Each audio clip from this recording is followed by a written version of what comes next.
नमस्कार मोर अच्छी मो यूट्यूब चैनल को मो स्वागत है। मो यूट्यूब चैनल जे नुआ अच्छा प्लीज जल्दी जल्दी जाकि सब्सक्राइब कर दिखाँ बेल आइकन को क्लिक कर दिखाँ नुआ नुआ नोटिफिकेशन आपण पाक जल्दी पहुँचो। आमती ना सर्च करके देखा अपेक्षा आप जल्दी माने न्यू वीडियो देखिए। आपणकर जदि मो प्रति भल पाया थी जल्दी जाकि सब्सक्राइब करदे। आपणकर गोटे सब्सक्राइब मोर गोटे भल पाइबा स्नेह श्रद्धा आपण को माने जानी मत भल पाया दौरान निश्चय आपण को मो फैमिली ब्लॉग न्यू ब्लॉग आपन को निश्चय देवी।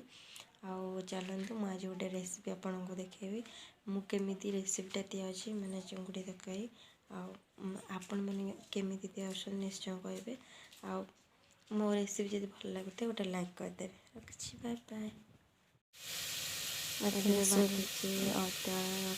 पियाज जीरा पेस्ट कर परिया मैंने आलू कोबी टे भाजी तेल खरड़ा छुटे पकई कोबी आलू टमाटो कषि सारापर मसला खरड़ा पकई लंका गुंड जीरा पाउडर धनिया पाउडर चिकेन मसला खड़गपुर मसला मो तरकारी रेडी होगा देखो।